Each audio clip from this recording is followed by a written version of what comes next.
Hello, everyone. Happy Monday morning. Nice to see your faces. Hi there. Hi, Mark. I haven't seen you in a while. There's David and Freddie's there. Peggy, hi. And I see some new faces. Andrew, haven't seen you in a little while. Wonderful. Welcome, everyone. Happy Monday morning. Yes, I hope everyone is doing well in this crazy time, staying safe. Whew, yes. And we proceed forth, don't we? Yeah, so looks like we are having a few more people joining in. Yes, it's starting off to be a smaller group today, but that's absolutely fine. It actually allows for a little bit more interaction and questions. And so yes, as we let a couple more people in, I just want to make sure that everyone knows who I am. I am Shannon Elliott. I work for PMD Alliance as the manager of our support group leader network that we call InSync. And I have my colleague, Rebecca, with me today. She's waving. Hopefully you can see her. And she's going to be helping facilitate this training this morning. And so I'm really appreciative to her for joining us. And as we get started, what I would love to do is, I already see Irene has done that and Earl. So I would love for us to rename ourselves, and Joyce as well. So thank you for doing that. What I would love to do is rename ourselves with our first name and the city in which we live. And so the way that we do that is, if you are in the gallery view, and that's when everyone is the same size and you can see everyone's face instead of just the speaker. And you find that option by going to the top right-hand corner, looking for view, and then clicking on that, and then clicking on gallery. And so once you've done that, go ahead and hover over your own image. You'll see an ellipsis menu, which is 3 dots. And so if you click on that, a little drop down shows up, and you're going to click on rename. So go ahead and put your first name and then the city in which you live. Okay. All right. And if anyone's having issues with that, let me know and I can help explain. And depending on what device you might be logging in on with today, it could be a little bit different. So it looks like most people have been able to do that okay. Wonderful.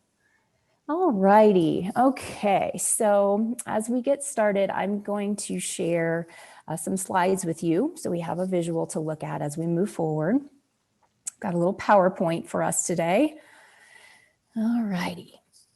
So Rebecca, can you see my PowerPoint? I sure can. Oh, great. Okay. So again, thank you all for joining us. And we're going to be learning about PMD Alliance's new mobile app that we call PD&Me. And Rebecca is here with us today because she was instrumental in the creation of this app. And so I thought she was obviously the perfect person to lead this training with me today. And so Rebecca, how many versions actually were there as you were creating this app, going back and forth with the company? You know, let me look right now. I can actually tell you what version we're on right now. We're on 92. Version 92. So it's yes. incredible. Lots of iterations. I am, not a tech person, but that just makes me want to run screaming away, because that's just not what I do. But Rebecca loves it. And so thank goodness for her that we all get to benefit from her expertise. So let's move forward and talk about the agenda for this morning. So we're going to just have a brief overview of what the PD&Me mobile app does. And then we'll go over the tutorial videos that were created by Rebecca this past week, actually. So she spent a lot of time putting together these brief how-to videos based on the task. And so it's super easy to locate what it is that you want to learn, and then just watch that two or 3 minute video and then understand what's going on. So we'll talk about the tutorial videos and Let's see, next we have, okay, so as opposed to showing you the tutorial videos during this training, we thought that we would do a live demonstration instead. So Rebecca has the capability of sharing her phone, her smartphone with us. And so she can actually walk through all the steps to go through the different functions of the app, which I thought would be a lot more interactive. And then we'll talk about sharing the app with your group members. So what we thought is that this great new app that we have, we want to spread the word about it. And then we want to hopefully get our support group leader network, our leaders on board in helping share the app to their group members, because in essence, we just want everyone to benefit from this. So if you know more about the app, you're more comfortable with it, then your group members, if they have questions, then they can come to you. Or if you don't know an answer, they can go to the tutorial videos, or they can even come to us, Rebecca and myself, and we can try to help you with any of that. So with that, we will be sharing with you a link to the YouTube playlist of all these tutorial videos that you can then share with your group members. And then finally, I've written up a little email template for you to utilize if you wish, and you're able to cut and paste and modify it, but it's just a place to start as far as the communication goes. And it just kind of gives bullet points about the app, things that are helpful. It includes links as to how to download to an iPhone or an Android, and then again, a way to access the tutorial videos. So I will show you what that email template is. And then following today's workshop, I'll be sending you an email that includes that attachment of that template, so you can use that in whatever way you find helpful for yourself. And then finally, we'll have a Q&A, of course. So we really want this to be interactive and for you just to find out everything you want to know about this new app. Okay. So let's look at the overview of the app. So what is it that this app does? So in some basic bullet points here. It allows you to find support groups near you. So the app, it's on a mobile device. So that means either a smartphone, possibly a tablet, but most people are going to be using their smartphones with that. And the app works with the location function on your phone. And so it knows where you are, and then it filters the information so that it just gives you options that are close by. So Rebecca's going to go through all of that with us, but just so you can kind of start to think about how this works. So it's a location-based app. So in addition to support groups, we have exercise and wellness classes that are on our lists here. And then, of course, during COVID, we find ourselves online all the time. So we have a lot of virtual groups that you might be able to connect to, and that can be virtual groups from anywhere. So you don't have to connect to a virtual group in your town per se. It can be across the country if you wish. The app also allows you to connect to our movement disorder specialist directory so that you can find a doctor near you. So not only a neurologist, but it's our MDS specialist directory, which we find very helpful.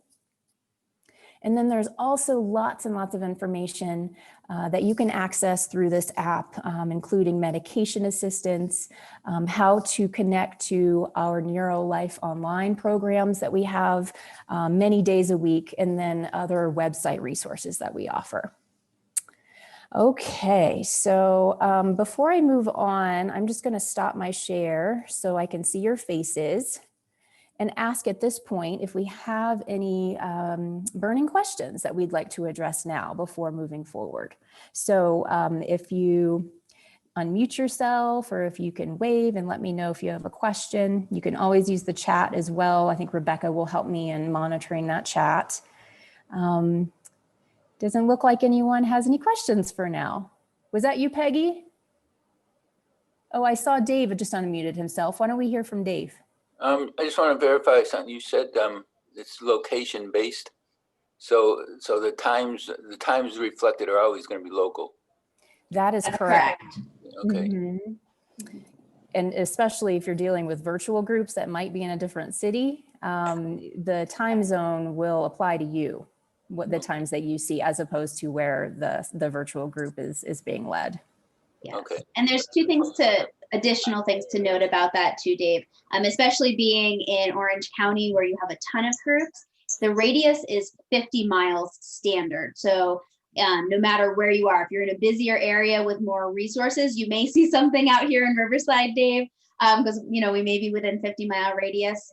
It's going to be time-based, and you have to make sure to give your location data. So when you open the app, it will ask you to give permission, and it will only work if you give it permission, because how else is it going to find anything near you? And then in terms of the virtual groups, those are for anywhere. So like you could see a virtual group in, I'm in California, I could see one from Maine. That's not going to be based on location, because obviously virtual groups can be accessed no matter where you are. You're going to see Pacific time. But you'll see Pacific time, correct. Exactly. Good question, Dave. Peggy, you have unmuted yourself. Hello. Hey, good morning. Good afternoon here. I forget that. Do you have any questions for us, Peggy, at this point? I really didn't at that point, but I have a little circle in my square, and then it has 3 dots under it. A circle like in your Zoom window, Peggy? In my picture, in the gallery, there's a circle and it encloses a rectangle with 3 dots under it. Interesting. I'm not totally recognizing what you're explaining. Do you understand? Oh, okay. Rebecca, have you seen anything like that? And it could be maybe an update thing, Peggy, and you and I can touch base offline if you'd like to. And we, as long as you can hear us and see what's going on, are you okay with? No problem. Okay. When I the dots to rename your space, like in the corner of our boxes. The ellipsis menu. Oh, I see that you have your hand close to the camera, Peggy. So you might be, are you on a computer or are you on like a tablet? I'm on a tablet. Okay, so that could be, I'm not as familiar with what things look like on a tablet, but let us touch base outside of the meeting and I can help you with any questions, okay? Okay, no problem. Excellent. Thank you. Okay, we have a few new people who've joined us. Welcome. I'm going to re-share my screen again and we can look at our list of tutorial videos that Rebecca worked hard on this past week and got working for us. So there are 9 total videos in this playlist. And so just quickly looking at the topic. So there's an introduction video. There's one on how to register, which means as to not just be a guest, but to actually register and have a profile. How to reset your password if you happen to forget it. There's a video on how to see what's happening today in your area and how to connect with those events. Popular activities and resources is another topic. How to use the calendar function within this app. There's a search tool, how to use that, and then adding things to your personal calendar. Is that correct, Rebecca? So that's a different calendar than the one that's internal. Okay, so number 7 here, the search tool and adding to your personal calendar. And then there's a map function, which is pretty neat. So if hopefully, fingers crossed, we're going to be driving to real life in-person events one day. And if so, we're going to be able to get driving directions through this app on how to get to a place. And then finally, profile information on how to add your individual information and a contact us form which is a way for you to be in touch with us about any questions you might have about the app itself or any of the content that might be there. And Shannon, if I can add as well, there is also going to be an additional video that is that we add that I'm adding this week on the favorites function. There was a little bit of a bug that we caught last week, and I was just waiting for that fix to be pushed. So I'll add that as well, and we'll go over that. You'll be able to see how that works today. Great, in the live demonstration. Wonderful. Thanks, Rebecca. Okay, so these are the 9 videos that currently exist, waiting on the 10th. What I'd like to do now is stop sharing my PowerPoint, and then I'm going to go to my web browser. I'll share that with you so that you can see what the playlist of these tutorial videos look like on YouTube. Okay, so Rebecca, are you seeing my web browser now? I am. Okay, great. So you'll notice here the link that I will provide all of you today after the workshop. You can just click on the link. It's going to take you right to this YouTube playlist. And so what we have here on the right-hand side, it says PD&Me tutorial videos 1 through 9. And the first one is pulled up here, the introduction, of course. And then if I scroll down, you'll be able to see all 9 topics of these videos. And then there's, again, like going to be the 10th added on here.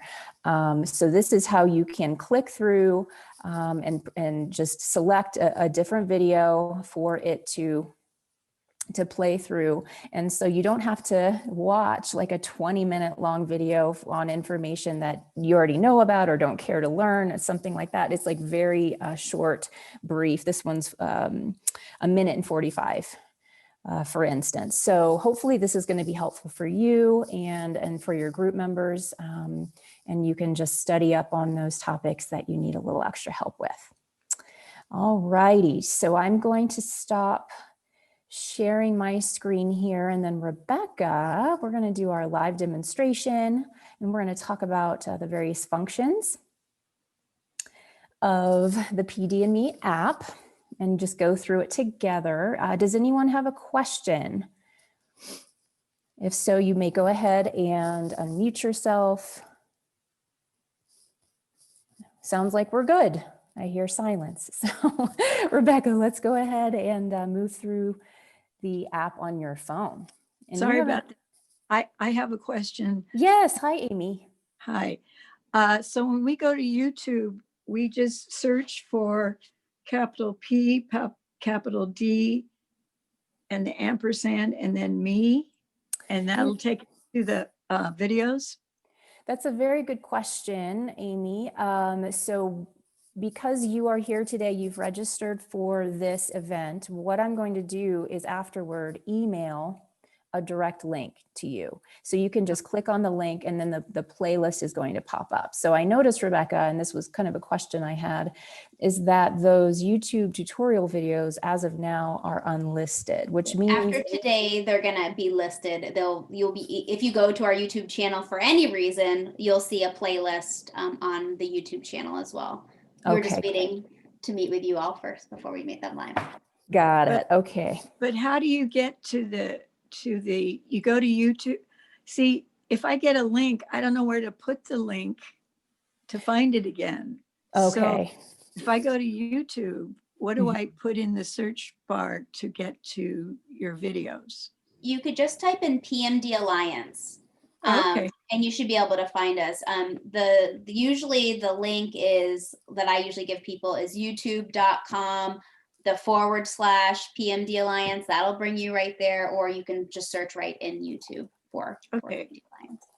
All right, thank you. And I'm putting that in the chat right now. So you'll type in PMD Alliance in the search bar in YouTube, which pulls up, like Rebecca just said, all of our programs that we've had and recorded.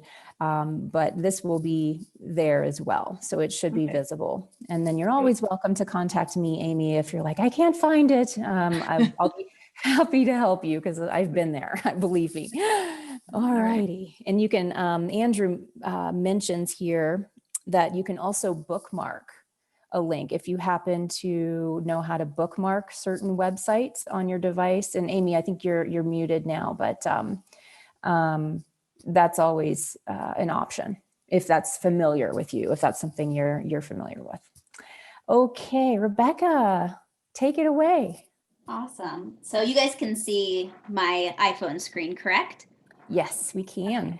Perfect. So a couple of things, as I mentioned earlier, the first time you download the app, or any of your group leaders download the app, you're not going to see it on my screen because I've already done this. I wanted to make this a little bit quicker and so that we can get to the meat of everything. But it is going to, I don't know if you've experienced this on an iPhone or if you use an Android device or an iPad, sometimes when you open an app, it asks for permissions. It will the first time ask for your location. And I always give it permission while using the app.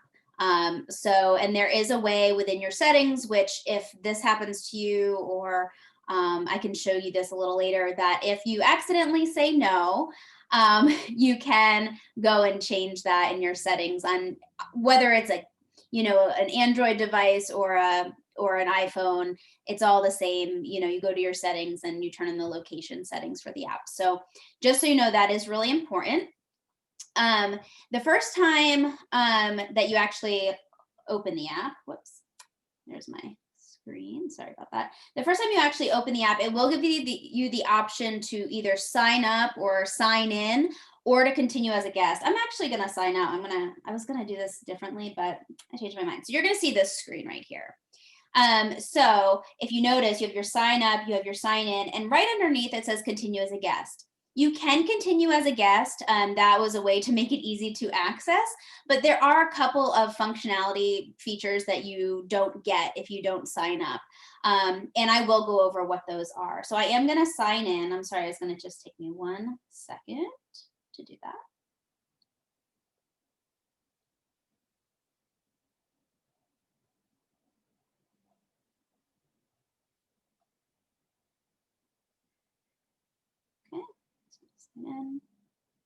All right, so as you can see, I've obviously already signed up. So when I sign up and I put in my first name, my last name, it knows that I am Rebecca. I see that at the top corner. It also gives you the option if you want to at sign up, or you can do this later too. If you notice, that's actually my roommate's Frenchie. I wish I could say she was mine, but she's adorable. So I use her as a profile photo here, but you can change that out and personalize it to you. But typically when you log in the first time, you're going to see just a gray circle with like a little silhouette in there. You can change that. This is your home screen. Anytime you want to get back to the home screen, if you notice right towards the bottom, there's one of our little guys. If you've ever seen our bug, we have those little guys that go around in that little bug. That's where he's from. You're speaking about our logo, is that right? Yes, our logo. Mm-hmm. So that logo right before it says PMD Alliance, he's one of those little guys in that logo. If you ever click on that button, obviously it's not going to do anything while I'm at the home screen, but it will bring me back to the home screen. So if I'm anywhere else, like I'm in the calendar and I click on that, it brings me back to your home screen. So it's sort of like the home button on the app. And just to clarify that for anybody, it's at the very bottom of the screen, and it's in the center, a circle with sort of a blue-green looking person almost. So that is like the home button. So if you click on that, boom, it's underneath it, if you can see great. That. Okay, perfect. So I'm going to go over what you're going to see on the home screen and how you can navigate that. So if you notice on this first section where it says today's groups, and the second group is kind of cut off, that's because you can just swipe and you can see this is all based on time, and I'm in Pacific time zone. So if you are on the East Coast and you're in Eastern time, hopefully if you were to see this virtual group, you're going to see it 3 hours ahead. I was trying to do that in my head and I got myself confused, but I think that's 1 p.m. Eastern time. So if you're on the East Coast, hopefully if you're looking at that, you're seeing that the correct time. And what you're also going to see, so this one's at 10 a.m. If I continue going forward, there's a lot of groups on Mondays. So it's obviously start of the week, but if you see it's like 10:15 a.m. So it does go chronologically. And what you'll also notice is like this right here. So it's almost 9:30, so I can see the 9:30 a.m. Rock Steady class. However, once 9:30 hits, I'm no longer going to see this group. I'm going to see whatever is moving, whatever is after that. What you're also going to notice about this, I don't know if anybody can see this little $sign in the corner. So obviously some virtual classes, especially exercise classes, are paid, but we know that, and sometimes that's, great, and we're happy to do that, but sometimes we want a free class. So we have notated when something is free or if there may be a charge. And if you want to find out more information about that, I can click on that button right there, and I'm going to get a little card that tells me information about the class. So this class specifically is a Monday, Wednesday, and Fridays class from 9:30 a.m. Pacific to 11 a.m. Pacific. It will let me know when the next meeting is. Obviously, that's today. And then if you want to find out a little bit more information regarding rates, you can actually click this link right here, and it will bring you to their group. And then you can reach out to them, find out a little bit more information about them. If I click done, it brings me back to the app. The other thing that you can do is you can also call or email the individual contact. So if I click email Dale, I think that's how you say it, see how it brings me to an email message. It puts the email right in there. I can put a subject, I can put information, and I can ask them, for example, as you all know, as support group leaders, especially in COVID, things change. Maybe what we were doing back in March last year has completely changed, and even month to month, now it's January. So we do our best to keep this updated. We do have an individual who does reach out and try to update this information, but we really do rely on all of you to let us know if something is incorrect. I know that we have worked, I know I've talked to Nancy, she's amazing down in San Diego, and I said, hey, some of this information you had on your website isn't right. Can you please update with the proper information? And we get that updated right away. So if you have any information about anything that's on this app, maybe a group that you go to, or you reach out to a group and the information is incorrect, please let us know. We want to make sure the best information is out there, and we want to help make sure that people are finding, your groups, or, groups that you maybe go to that you enjoy. It's a benefit for all of us. So go ahead, Nancy, I see you unmuted. So in other words, the app, I'm trying to sort of set the app up right now as we're talking, just in case you develop a question. If I understand it correctly, the app is reflecting what we would have found if we had gone to the Alliance's home site on the computer. Correct. If we have, so you may not have, for example, our Rocksteady boxing for Parkinson's group listed. Correct. At your website. Correct. I've just focused basically on the support groups themselves. Mm-hmm. But that being the case, they are a very active part of our community. So would it be best for me to share that information with you, call the coach and say, hey, share that information with them? What's the best way to accomplish that? So I'm actually going to stop sharing my screen for just a minute so I can see everybody as I'm talking. So the best way to accomplish that is whatever's most comfortable for you. If you're the one that has the information, you want to make sure it's going to get to people. If it were me, I'm like, I want to be the one I'll get the information, I'll send it to PMD Alliance. Because then I know that whoever's in San Diego, maybe it's somebody that you don't actually even know, like maybe they're not a part of the Parkinson's world realm, and so you want them to get that information. For me, that's the best. That's what I would suggest. But if it's more comfortable for you to say to the Rocksteady boxing coach, please reach out to this person, send us the information. I'm going to go over a little bit later how you can do that from the app as well. But you have our emails, Nancy. Everybody in this group should be able to reach out to us. And you want it sent to you? You can send it to me. I will end up connecting you with another individual who updates all of that information. Okay. And last question, I'm assuming that this presentation today will be up on your site. I have to leave shortly to run a meeting. So I I'm going to cut out and I'm probably going to miss a lot of the important stuff and I apologize, but I just want to make sure I could come back to it. Yep. No Okay. problem, Nancy. Yes, we're recording it now and it'll be on our PMD Alliance YouTube channel Thank you. within a couple of days, probably. Awesome. That was a great question, Nancy. Does anybody else have any other questions before I reshare my screen? Okay, I'm going to do that now. One moment.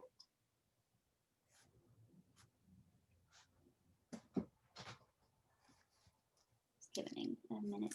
Rebecca, as that's loading, Mark had a question about location services. I don't know if you want to address that now or if you are going to mention that.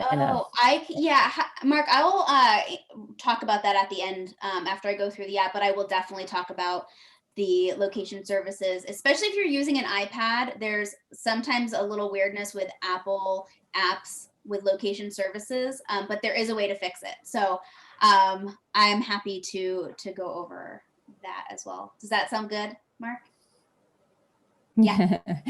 I see his, I'm reading his lips. He's saying yes. Okay, good. All right. And if you see me looking over this way, it's because I put all of your pictures on this side of the screen. Okay. So as I mentioned, you can email. The next thing that you can do is you can also call. So if I click to call Dale, it actually is going to pull up and give me the option to call, and I can click on that and it will hopefully bring me directly to his phone, and I can talk to him or ask questions about the group. Now, you can also, as I mentioned, there's the opportunity to add to favorites, which we'll go over a little bit later, but I am going to add this one to favorites so that it makes sense later. But if you notice, there's like a little star now. It says now remove from favorites. So if I click that again, it will actually remove it from my favorites list. And then also the option to add to calendar. So I know Judy Reynolds, you're going to love this. Hopefully it works. Different developers. So it's going to ask if I'd like to access my calendar. For any of this stuff, just like any other app, Apple and Google, they always request permission. So always say okay. And what you're going to notice is it's going to put it in my time zone. It's going to give me, obviously, I think this one's a virtual event, so I don't have to worry about it being in Staten Island, but it will be able to put it on my calendar, and then I can just click add, and it will, I can set alarms, just like you would with any of your Google or your iPhone calendars. Now, the other thing you should notice, obviously for me, I have a calendar here that says work, but you do have other calendars on here that you can, maybe you have a personal calendar. So just always check your calendar, because sometimes your personal calendar, if you have several of them, just make sure you're checking, you're adding it to the right one so that you can find it later. So I'm going to discard the changes here. Now, like I said, if I want to go back to the home screen, what do? I click on the little guy right there. And if you notice, if you see how that thing is spinning, that's its way of updating. Something else that you can do, this is a little tip and trick, that if this information isn't updating, you can always pull down on the screen. And if you notice, everything's loading by doing that. Now, a little bit further down, you're going to see I have popular activities near me. These will include virtual groups, but these are taking usually exercise or wellness classes and categorizing them. So if I was, if I really enjoyed our Friday meeting with Abby, who went over meditation, and I'm like, oh, you know what? I want to look into some Tai Chi maybe, or some yoga. I can click on that and it will open up groups that are Tai Chi. You will see virtual groups, but it looks like there might be something nearby. I can tell the difference between a virtual exercise group and a regular exercise group because virtual will be notated as virtual. So you can see, and then I can just see the different days. It's again, it's done by location and then also date and time. And if you notice, like this virtual group is at 7 a.m., this one's at 10 a.m., this one's at 12 p.m. So it does do it in order that way. And then I can go back to the main screen and I could choose a different category if I like.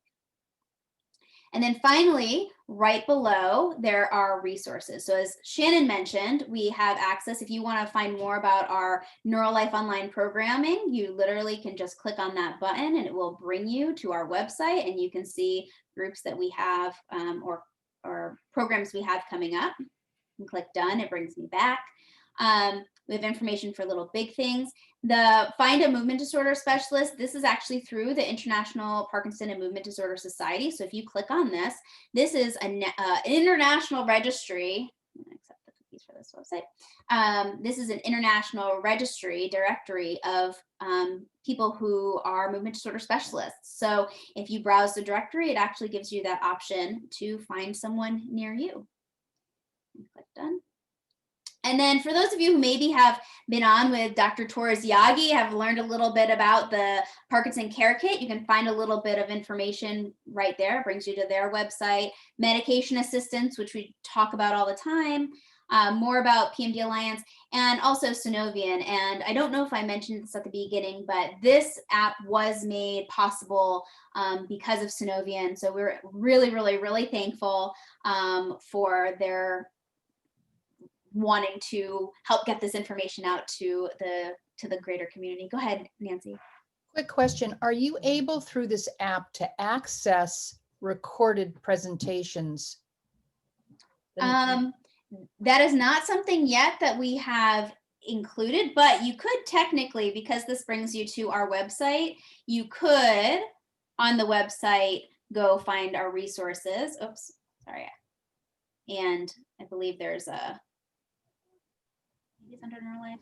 Yeah, there it is, our video archive on our website. So you could do it there, but potentially something that we could include in our resources. I will check that with the team. That's not a bad idea. Great, thank you. Can I ask a question? Sure, Shannon. The resources, the very first option, the NeuroLife Online, you clicked on that and I saw that it takes you to the PMD Alliance website. And then I just wanted to double check and make sure. So this app would not necessarily register you for those NLO programs. You still have to click the registration button for that. That's correct. Okay. And you will follow the same what you do right now in terms of putting all your information in and all of that. Right. Okay, perfect. Thanks. So far that's the home screen. Do you have any other questions about the home screen or anything that I've gone over yet so far?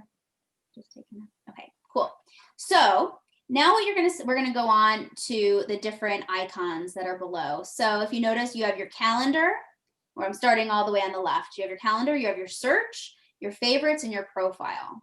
So on calendar, it kind of works like today's groups, except you can see, you can split it up by exercise, support, and virtual. So something to understand is exercise is just in-person exercise groups. Support is in-person support groups. And because we're, still in the middle of COVID, we do have some groups that are listed that are probably not necessarily meeting right now, or if you go into them, it may say that they're now on Zoom.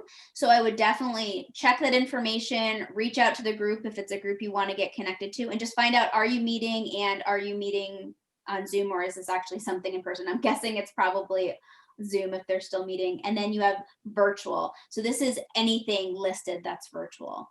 And this will continue even once we're back in person to list this way. So just something to keep in mind, like even if, we end up going back in person for some of our groups, you will still have the option for virtual groups even afterwards, which I think is a wonderful happenstance in this time that, this change that we've all experienced. So then the reason it's called a calendar, so I'm actually going to go to exercise because there's going to be less in here.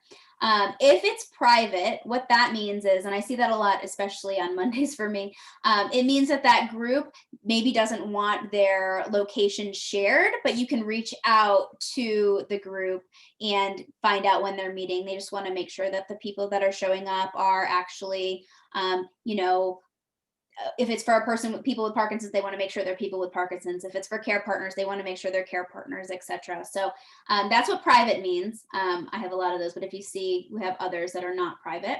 And so what you're going to notice is that we have tomorrow, just like I showed you with the Tai Chi, it just lists it chronologically. and you can just go back and forth. And this is all based upon your location right now. Okay, so this is all based upon you giving the actual location for the app. Now, if I click on this search button, this is where it gives you the opportunity. So say you're a snowbird where, you know, during the winter, you're in sunny Arizona, but during the summer, you want to be a little bit cooler. So you go out to Maine or you go out somewhere, you know, in the Northeast. You can use this search by, or you go on vacation, say. This gives you the opportunity to search wherever you're going and check to see if there are groups around there so that you can continue to stay connected. So I always use this as an example because my parents are on the East Coast. And if I decide, you know, I want to look in Stuart, Florida, where my mother is, I put Stuart in, and then it asks, what kind of group are you looking for? If you're like, you know what, I don't really care, whatever group's available, I can click any group.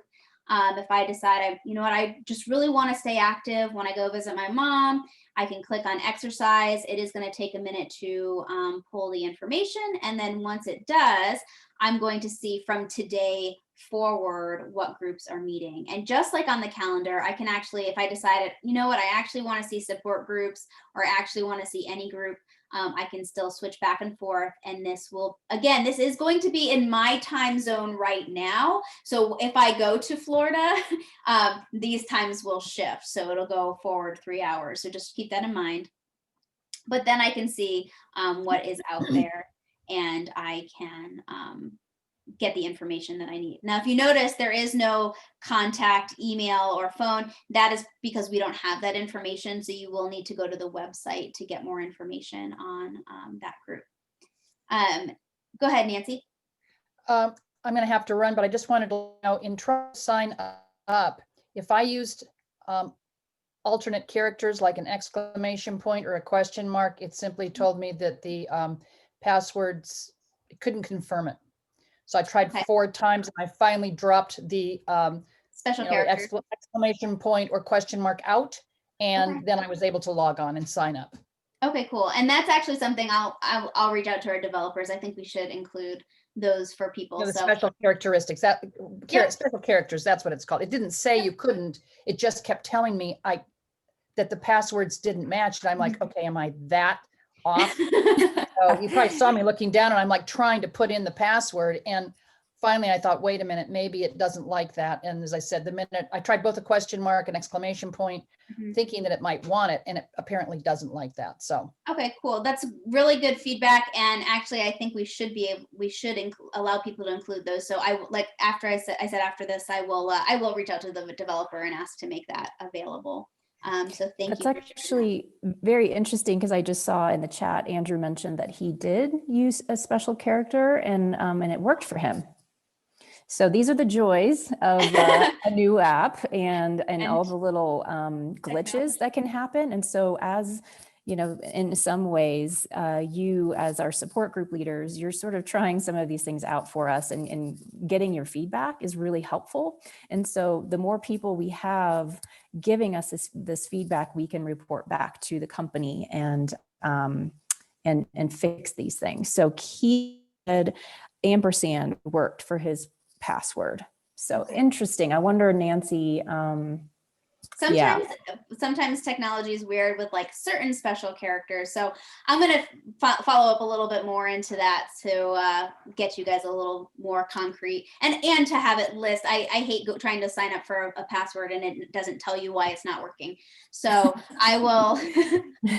Or being able to just see it as you're typing it in to make sure that in fact what you've typed in is duplicated in the confirmation line. Sure. I totally agree with you on that. I'm thinking people with Parkinson's who are trying to get that in, that could be, it may not be able to happen, but if you could actually see what you've written or hit a button to say show, so you could compare it, because I couldn't figure out, and it could be I put it in wrong. I mean, could be. I don't have Parkinson's and I need that too. So I think that's good. I think that's good feedback for sure. And I see Judy. I gotta run. Thank you. Bye, Nancy. And I see Judy. Thanks. Go ahead. Bye, Nancy. Bye.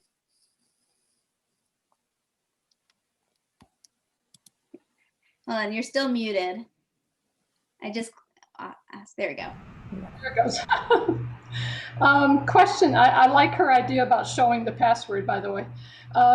Question. I tried typing in a zip code and it didn't give me very good results, but if I typed the city name in, it did. Yeah, so that it really depends on where you're looking. This is unfortunately one of those features that there's nothing I can do to fix that. It is a part of like Google Maps, and it's the way that the developers described it to me is it's essentially a black box that they can't see like what's happening or whatever. So yes, if you can't type the zip code in, you can always type it because it wants to pull up an address. So certain zip codes look like certain addresses when you start typing it. So I would either put a zip code if you can, or type in the city, or just type the address. It's really up to you what works for you. The city worked. I tried this little town in Vermont, and I actually found classes. That's awesome. That is That's great. awesome. Like I said, it's 50 miles. If for some reason, and now Vermont is a small, 50 miles is not that far for Vermont or New Hampshire or, Maine. It's all pretty close. But say you're in a place, or you have an individual who's in a very remote place, if 50 miles there's nothing, it will go out another 25. I think it's up to like 100 miles, because I figured after 100 miles you're probably pushing it, but it will still show virtual groups. So This is Jerry Coffey, Hi, Cherry. and I live in Montana, and 100 miles doesn't do it.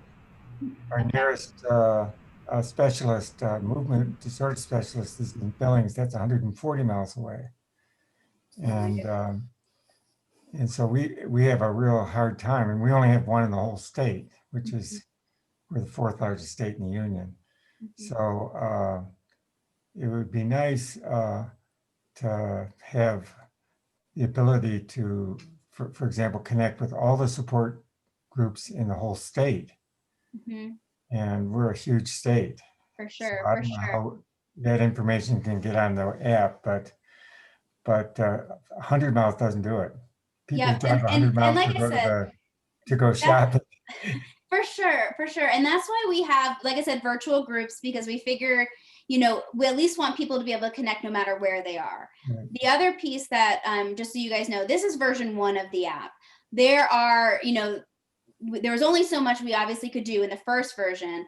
In the second version, we do hope to include some additional functionality that I think will really help with that, Jerry, that we're already talking about in terms of being able to see things very similar to how you see them on our website, to be able to see a state and just see lists of based upon where in the state different groups are. So that is coming hopefully in a future version, for sure. But I have another question too. Sure. I just searched for our support group and it's not listed. So towards the end of this, I'm actually going to show you how you can send us that information, and we can get you listed, because we would love to have you listed on our app for sure. Right. Rebecca, I have a question. Sure. After hearing Jerry, I thought about this the other day when you and I were speaking about the location and the radius and all of that. And so in the short term, for someone like Jerry, I thought that maybe using the search box, the location, and saying, okay, well, I'm in Montana, like instead of, well, maybe focus on some of the larger communities like Bozeman or Billings. And so if you put those cities in, then it'll be a 50-mile radius from there.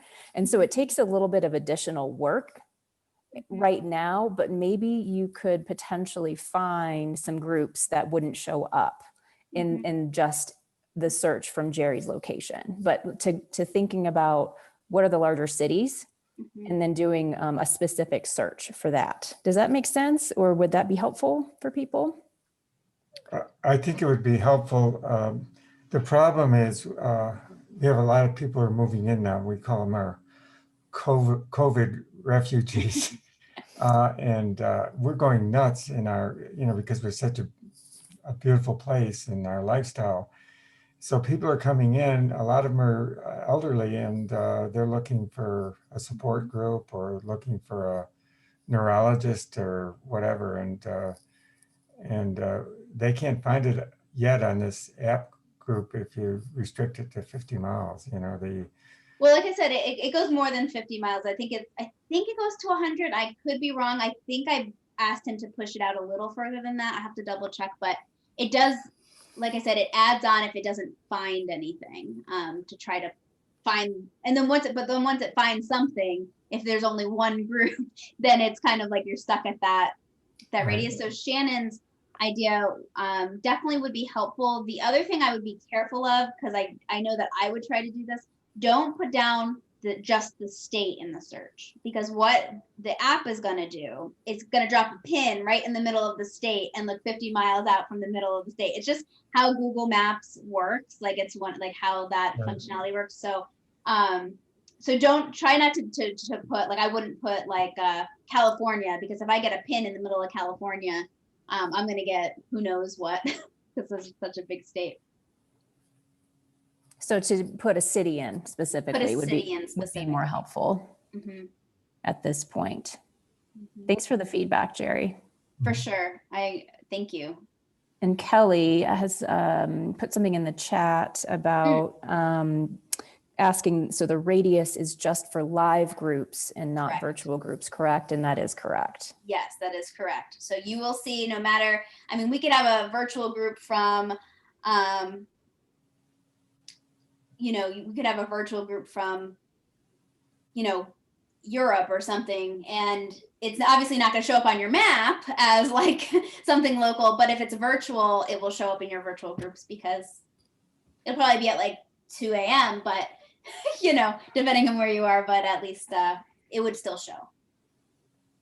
Thank you. And I've got 2 more questions in the chat. I think we can go ahead and address them. So Bill, he said that his location service is turned off. Can I enter my location manually? So you just showed the search box, but I think, Bill, let me see if I can find you on the screen.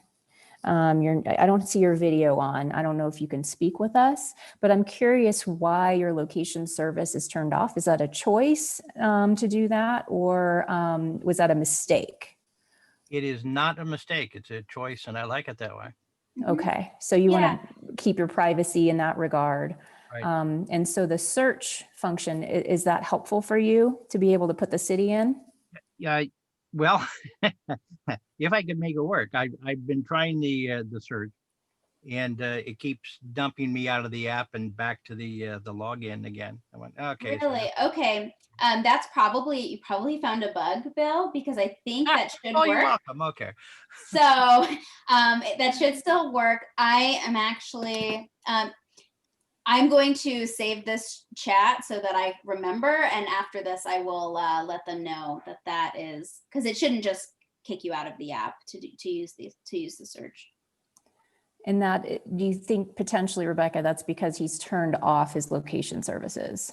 Yeah. And so it's like, no, you can't use this app. It's probably just a bug in the code that had it do that. So I will reach out to our developer and find out more about that. So stay tuned, Bill. There are some people who want to turn their locations off for sure. And I totally get that. So thank you for that input, Bill. Someone else, let's see, Keith, any thought about adding categories for searching, such as YOPD or care partner, to narrow listings if looking for these categories? Yep, that's something that we've talked about for version 2. It was something we talked about for version 1, but it just was becoming very big, that list. So we are thinking through how that would work in a way that is simple, without overwhelming you with a lot of choices. So yes, that is something we're definitely talking about, and hopefully will happen soon. Thanks for that input there, Keith. Yes, thank you so much. Great. I think that's all I've seen in the chat. If anyone else has a question, you're welcome to unmute yourself. And then I don't know if you want to continue sharing your screen there, Rebecca, or sharing your phone. Yep, I can share my phone again. 1 second.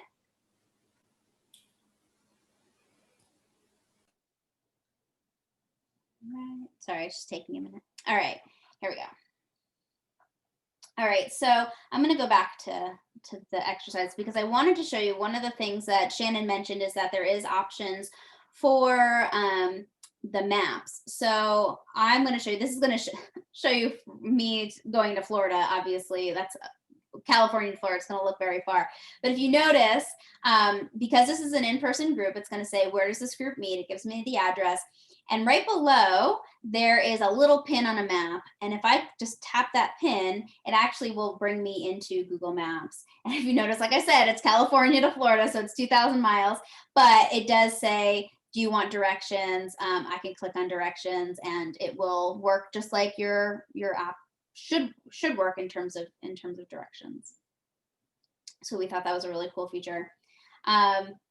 So, and just like all the other, these all will look the same for the most part. There might be, depending on the type of group it is, might have a little different information. So like an exercise group is going to say what type of group is it, you know, rock steady for people with Parkinson's. So definitely keep an eye out for how those are listed. And also if you are, if I click this back button, if you notice, it will also list them on those little cards right here where it says rock steady PWP.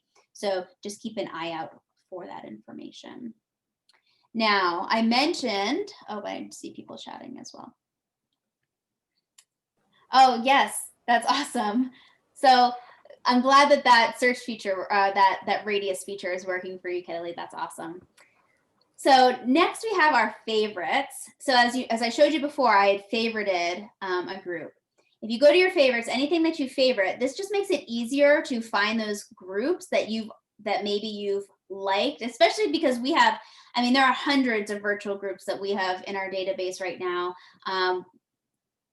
And so, especially if you have multiple types of activities that you want to try out, this is a great place for you to be able to look through them without having to go back to the search or go back to the calendar, especially if they're not meeting today.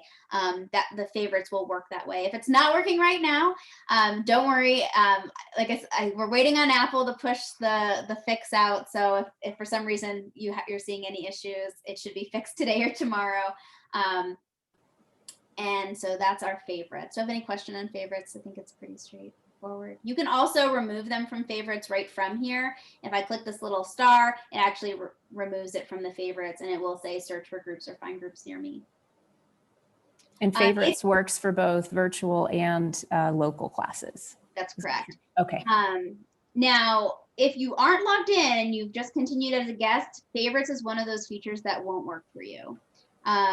It's going to be favorites in your profile that are not going to really work for you. So it will prompt you if you continue as a guest to log in or to sign up. So if I go to the profile, again, if you're logged in as a guest, this is going to prompt you to log in or sign up.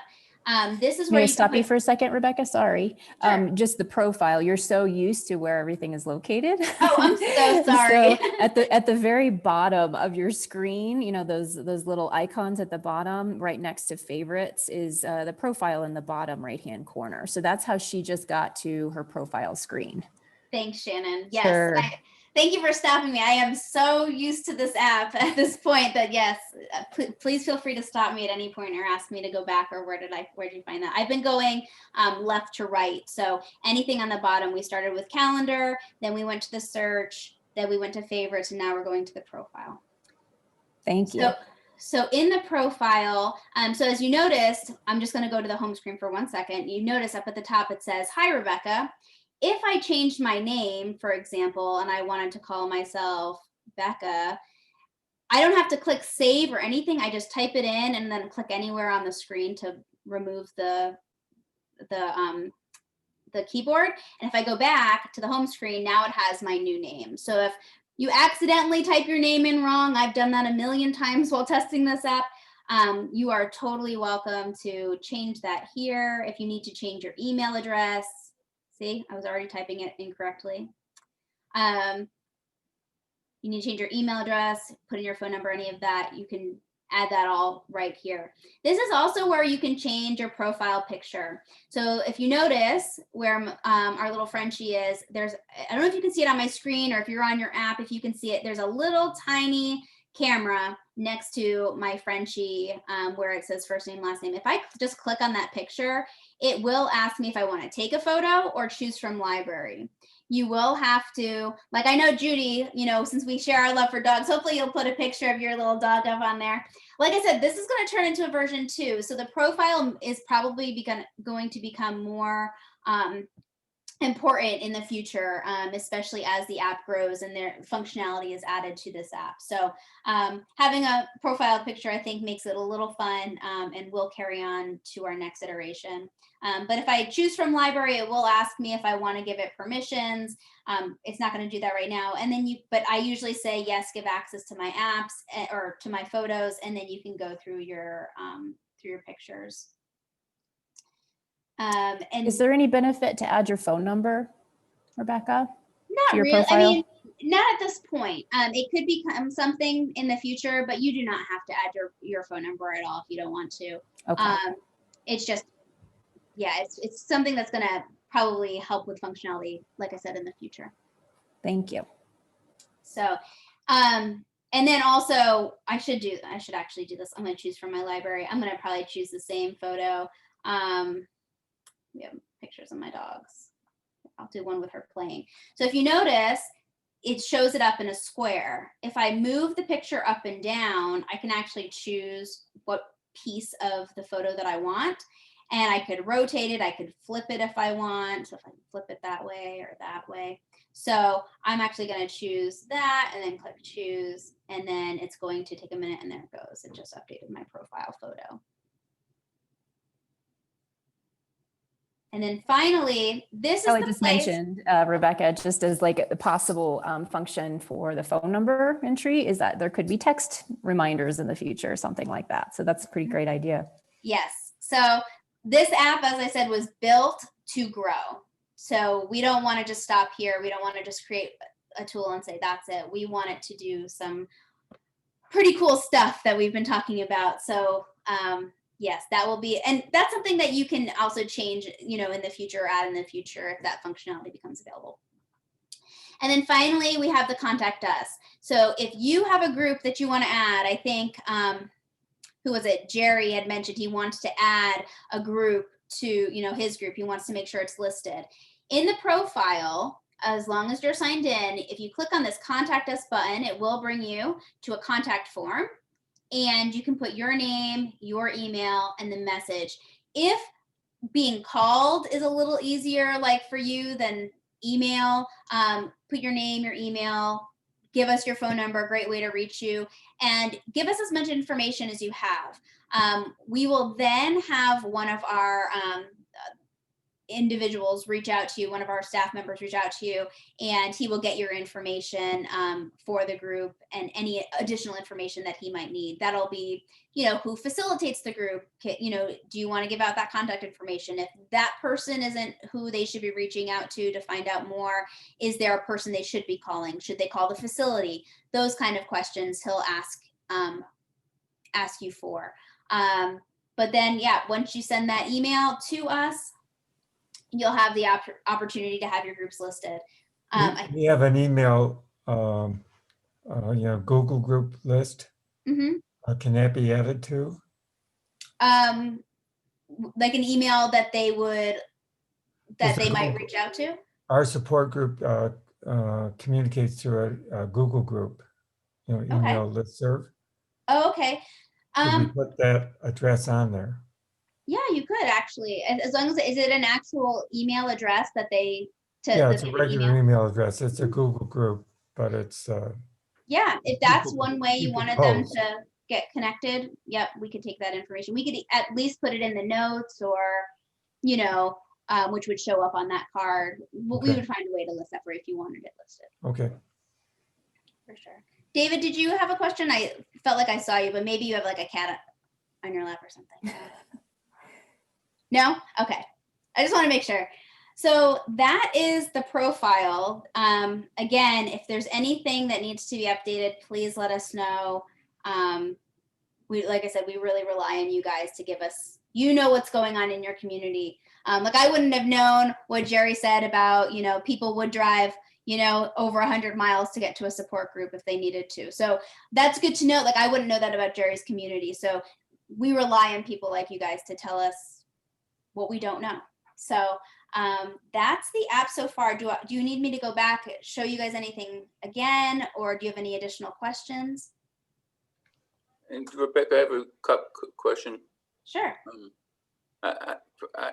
Forgive me if you already covered this. I've been playing with the app while you've been talking, but No worries.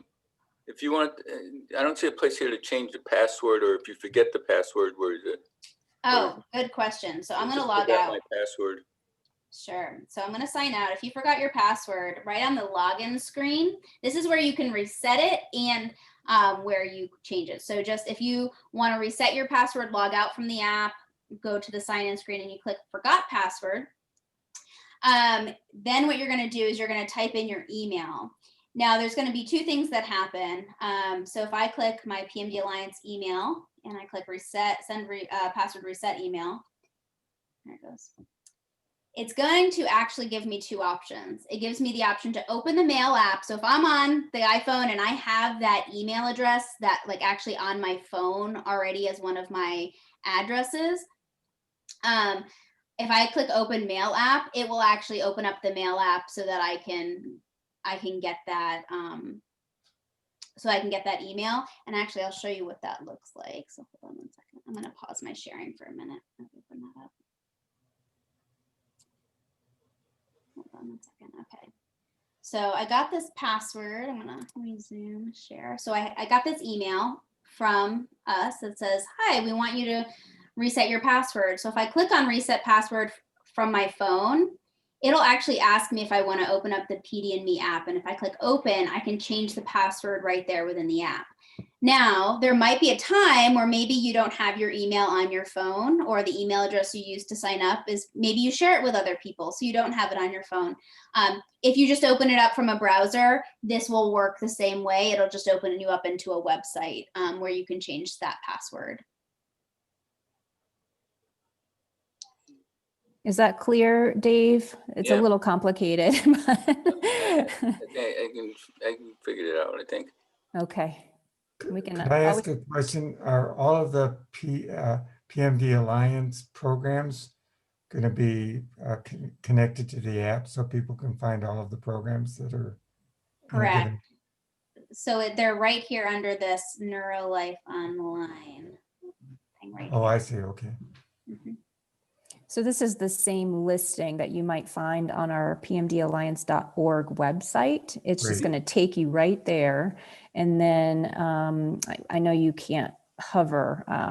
There's no mouse for you, Rebecca, so to show where you're clicking. But if you back up for me to the last screen, so it's basically chronological by date, January 21st, and then so forth, moving through the calendar. So the click here, the blue writing, click here to register, that is a link. So if you were to click on that, it would take you to our registration page, which is similar process that you would do online. So being in the app doesn't preclude you from having to do that. So you do still need to register for those online workshops, or those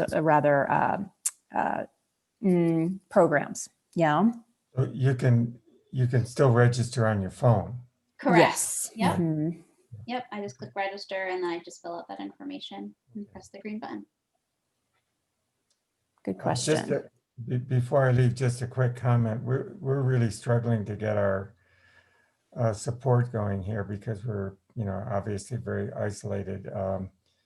But I think this app we're going to send it out and try to encourage everybody to download it, and that will give them at least some virtual connection, because we've had a lot. People are not very sophisticated about using Zoom, and so we've had a real struggle trying to set up programs, virtually. So I think this app will help a lot. So I just want to thank you for developing it. I think it'll be very useful to our group. That's great to hear. Thank you, Jerry. And just know that we are here for you, and we are helping groups across the country with this crazy Zoom thing. So I am happy to work with you, to help you. If you have some friends who might be interested to start your own support group on Zoom, I would be. No, we have a support group. It's just that, we had good programs non-virtual programs. And then of course, COVID shut us down. We had a cycling program. We had a Rocksteady boxing program with, pretty good attendance. And then it all shut down. And so we were struggling to, in the meantime, we've had several of our members, pass away and, just, so we're really struggling to try to get some support for people. And a lot of our people are not very sophisticated about using computers and things like that. So I think the app might be easier, because everybody has an iPhone or Android. So Sure, I think that might be better, at least give them some support. So thank you very much for developing it. Welcome. Yes, thank you. And I just wanted to mention two things quickly. I'm sorry. I just, to address that, you can access Zoom meetings with a regular phone, which is one thing that people can do. They can dial in and at least have some kind of connection. It's not the same without being able to see faces, but that is an option. And I just was in communication with a support group leader facing the same issues as you, Jerry, and her group members are just not up to the task. They're not into the Zoom thing. And so I recommended a free conference call organization that Rebecca kind of vetted for me. So there are options like that where it's a little bit more old school in that sense, but it's just a phone number to call and maybe a password to dial in, but then everyone is going to just be on the phone. So if you're interested, please let me know and I can get that info. Sorry, interrupted Dave, I think. Someone was about to speak. I was just going to ask can I ask a question on the search again? Sure. When I put in my city, it's so you said it's supposed to give you the events for 50 miles in a radius. But there's two questions here. Could you be set up kind of like when you go on Best Buy or one of those things that you look for stores closer? It gives you the ones closest first and then goes further out. Yeah, so that's something we've talked about for sure. That is one of those things that we're going to do in version 2. And hopefully we'll also include the ability to set your radius. That just was something we couldn't include in this version. Money is a thing. And so as we are looking at what that looks like to grow the app, it will be a little slow, but that is something that we plan to include, and also something we plan to address. Is having different ways to view it. In the meantime, and what would really be helpful is because my support group is just the only one in my city, and it comes out like on the 15th listing here. It would really be helpful if you could put in the listing, if you could put the city name. Because it's just a support group and it says the name of the place, the building support group is. If someone's looking for something in their city and they put in their city and it doesn't come up to like 15th or 20th, they're not likely to see it. And I think that's it'd be nice in that listing if you put the city or put the search criteria that they entered. Make it much easier to find. I think that's good feedback. I will definitely circle back with our developers and see how easy it would be to do that. I agree with you. I think that would be a good, quick way to say, this is where this is located. So even if it's, you're seeing something in Riverside because it's at 8 a.m., nobody's going to drive from Orange County to Riverside at 8 a.m., but at least by looking at it that it's where it's located. Yeah, city name would help tremendously there. Sure. And I see Irene, you keep raising your hand. Yes, I must have missed something because it sounds like people are listening to the workshop, but at the same time, they were able to play with their computer to try to get signed up, where I thought we weren't getting a link until after the meeting. So what are they doing?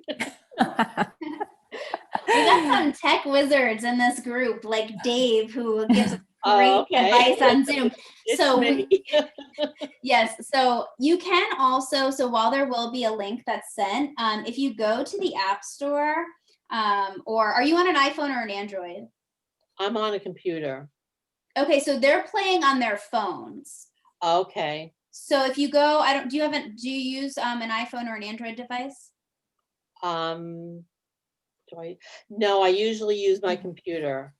Okay. You know, so I understood we can access it also that way. So I go to the store and just get the app, or the link won't work on my computer. So it won't work on your computer, but if you're looking for groups on your computer, we're working on an integration right now so that the whatever's on the app will also 100 like they're going to talk to each other, the app and our website. So Shannon, maybe we can also include like the support group listings link, but those listings will eventually include the virtual groups. They don't yet, but we're working to get that up on the website as well. So then you'll have all of the information, whether you use a computer or an app. Right. Yes. And so just to maybe add on to that, Irene, is that with your computer, it doesn't work in the same way as far as the location services and giving you like the radius, or it's a little bit of a different. So I just had to try to do this on my phone, and That's what this is created for, is like a mobile app. It's like for a smartphone or even a tablet. And it's because it has that special technology, you know, that a phone does, as opposed to your computer, which is different. Is that correct? Am I explaining that right, Rebecca? That is all correct. Okay. Now, an Android, would it work on an Android or just the smartphone? It would? Yeah. Yes. So an Android is considered a smartphone, and it's a Google product. Is that right? Yes, but Okay. so yes, that's the short answer. Yes. Basically. But the phone might not be a Google phone, but like a Samsung or Samsung. Yeah. Mhm. yeah, Samsung or anything that uses the Google software, basically. Thank you. Mhm. And then Absolutely. I did see a question from Kelly. So they can either sign in versus guests. The benefits of signing up is that you can have favorites, and you can have access to the profile. Is really the two biggest things. But otherwise, I mean, we wanted low barriers so that people could use it whether they signed up or not. So, and Great, then thank you. I think finally, how are we doing on time, Shannon? We have about 10 minutes left. So I know from my end, and I think some people have asked this question, what we do if we've accidentally turned off location services. So are you able to share your smartphone and show us the way to find that? That'd be great. Exactly. So we are on the same page. So that's perfect. So just give me 1 minute as it connects. So I am obviously doing this on an iPhone, but it should work fairly similar on a Google device. Margie, I know you're listening in, so you can let me know if I'm 100% wrong. But if you notice my settings on my iPhone, if I go to my settings, I can actually scroll down. It's going to be a little bit to PD&Me. I'm going to scroll down to the app. Rebecca, can I ask you to back up one step for us? I sure can. Because we can't see where your finger is. And so, sure. yeah, so the settings, if you'll see in the middle of her screen, there's that kind of gear. It's like a gray gear symbol. And that's kind of like ground control, isn't it? Mm-hmm. Yeah, so that's where she's clicking on with her finger in order to open the settings. Yes, thank you, Shannon. Mm-hmm. So once I get down to the app, and I can't remember what the settings look like on an Android device, but I believe it's also a gear, but don't quote me on that. So what I'm going to do is I'm going to click on the PD&Me. And if you notice and this will only show up, and I learned this the hard way with Zoom. Thank you, Margie. And then go to apps. Perfect. The location, if you open the app and it has not asked you yet for your location or your photos or any of that stuff, if it has not yet asked you for permission, it will not show up in this list. We learned that, I think, with Zoom. So just throwing that out there. But if it's telling you, I think, I know he's left, but Mark was saying that it's saying that his location, like he needed to enable it. So it should show up for you, Mark, when you're watching this later. If you notice, I have location at the top. And if I click on where so mine says while using, however, it might say never. So I'm going to go back. So if it says never right next to location, or if it says any of these ask next time or always, if I click on whatever that word is on that right hand side, I can change what my settings are. So if I click never, I'm going to show you what it's going to look like if I open the app and I have never set up. So just so those of you who didn't, let's see, let me close it and reopen it. Oh, it's probably, I probably have to restart the app or the phone, but it should. I'm going to delete this and I'm going to show you what it looks like just so everybody can see, because this might be something that's happening to Mark. I'm going to install the app. Give it a moment. Okay. So if I accidentally, this is the opening screen, which you've all probably have seen. 1 minute.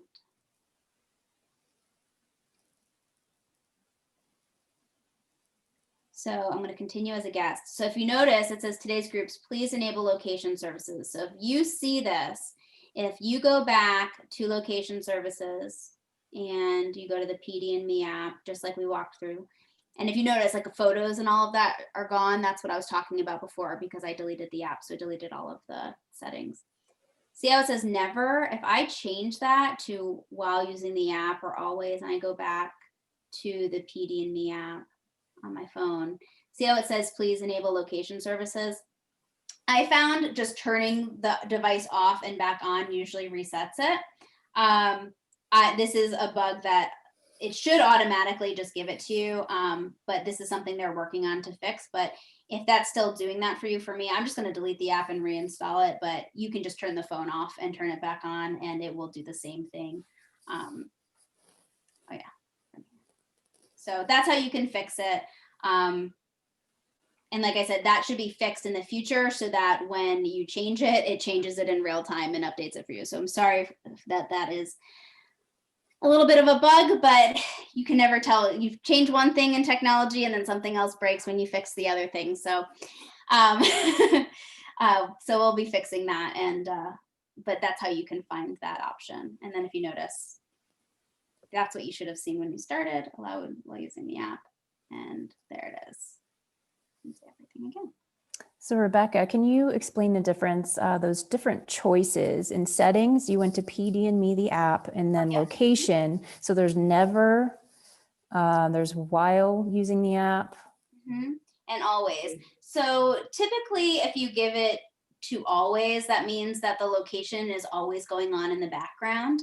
So to save my battery, I just have it on as while using the app so that when I open the app, that's the only time that the location services start for the specific app. So that's a way to save your battery. If I want it to ask next time, it's basically saying every time, like when I open up the app, I give it permission. I give it permission each time I open up the app. And then never means never. Great. So that's why I use while using the app. I do that for almost all of my apps that ask. I was just going to ask. So that kind of applies to most everything you have on your phone, just to save your battery life. And I don't know. I don't like to be the idea of being tracked all the time. Me too. I 100% agree. Yeah. Good, good. Okay. Oh, and it looks like, I just want to read this out loud since Margie put it in the chat. I am going to stop my screen sharing. But for people who are on Android, the way you're going to go to your location settings, you're going to go to your settings, which looks like a gear. It's going to look a little different than the iPhone app icon, but it will still be a gear. You're going to go to apps, then PD&Me, then you're going to click on permissions, and then location, and then the option, it says select the option desire, and it says allow only while using, ask every time, or deny. And so that's the same as never, or sort of what you saw on my phone. Thank you, Margie, for writing out those steps for everyone. Since it is sort of similar, but you always have those like slight differences that can, and we'll make sure to well, I'll make sure to include this somewhere on either like one of our videos or something like that, so that we have that for people who are following along on Android devices. That's great. Thanks, Margie and Rebecca. Any other questions coming up for anyone as we come to the end? We have a couple of more minutes left.